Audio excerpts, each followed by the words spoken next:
As divers, we train for gear failure, not human error.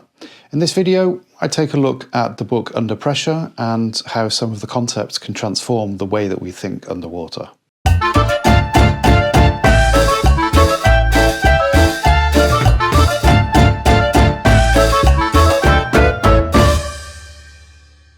The subtitle of Gareth Lock's book is Diving Deeper with Human Factors, but what exactly are human factors?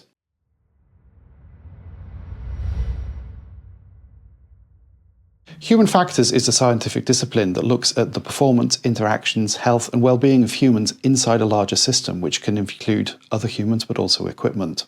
Origins of human factors goes all the way back to the Second World War, where a lot of time was invested into investigating how pilot error could be prevented. And they realized that pilot error, human error, isn't actually a thing. There's 4 different types of human errors that can occur. So there's genuine mistakes, which are unknowing mistakes. There's lapses, where somebody knows the right thing to do, but they forget about it. There's procedural violations, and then there's intentional violations. So basically, there's a set of rules, but the person decides to ignore those rules willfully or for good reason. As divers, we operate in a volatile environment. We operate in an environment that is inherently dangerous to life, and any form of error that we make can lead to serious injury, decompression sickness, or it can even lead to loss of life. So as a diver, it's a very good thing to be aware of how these human factors all work together.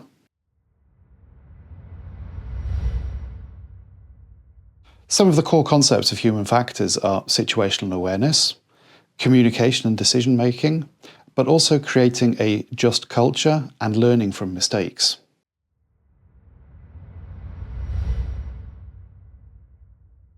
Situational awareness is an easy one. Basically, you need to be aware of what's happening around you.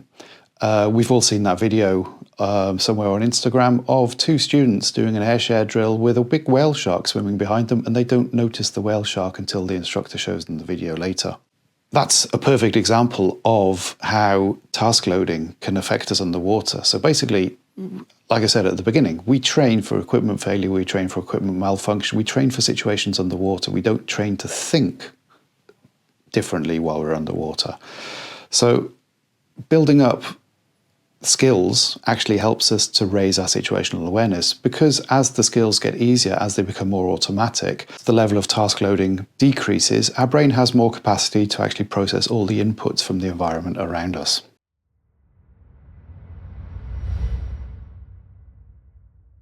Communication is a tricky one. Underwater, we can't actually talk to each other. So underwater, we only have body language and we have signs that we can use to communicate with people. I'm sure everyone's been in a situation where you've asked a diver, "Are you okay?" And the diver has said, "Yeah, I'm okay."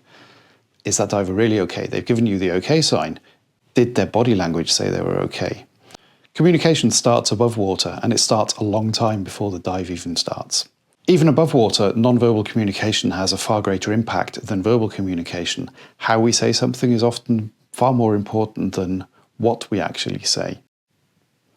There's a communication model that says a message has 4 parts to it. There's the factual content of the message.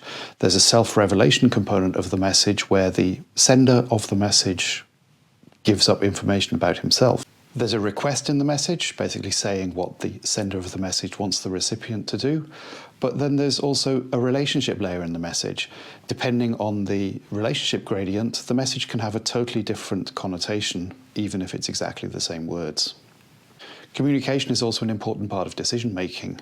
You can have the best decision makers in the world with the most knowledge of a topic, but if they can't communicate why they're making these decisions, then the rest of the team might not understand why those decisions have been made and might not be willing to follow any consequences of those decisions.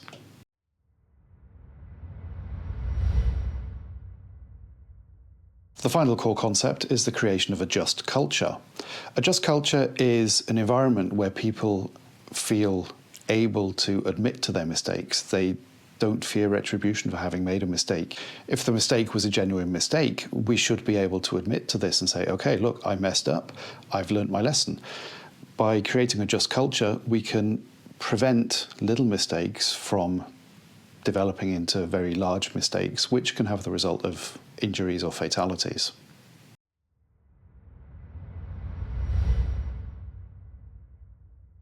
In his book, Gareth Lock has around about 30 case studies of situations where things went wrong underwater. And in some of those situations, things went very, very wrong. But also by the application of some of the principles in the book, he highlights how those principles actually come together underwater, or what effect they can have, and how you can apply those in your own training, or how you can apply those in your own diving. Each chapter finishes with a summary of the key points, but also with a list of questions to consider. These questions can be used to shape your own environment. You can use them to shape your way of thinking, shape how you do courses, how you build up your diving environment. If you're not running courses, if you're just diving with a group of friends, still, these questions can help you to build up a better and a more functional team.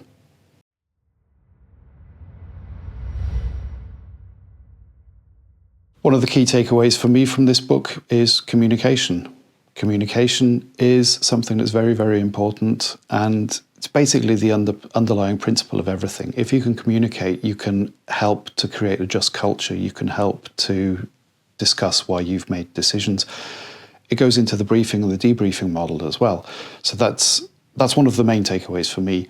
But also thinking about how situational awareness, how all of these core competencies just go into any type of diving that you do. I think it's a very, very interesting book, and it's a book that every diver who's interested in taking their diving to the next level should definitely read.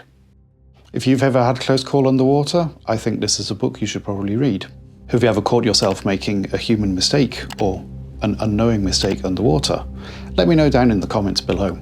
If you enjoyed this video, feel free to give it a like, share it, and if you want, please subscribe to the channel and hit that little bell with the notifications. Thank you very much, ladies, gentlemen, and others.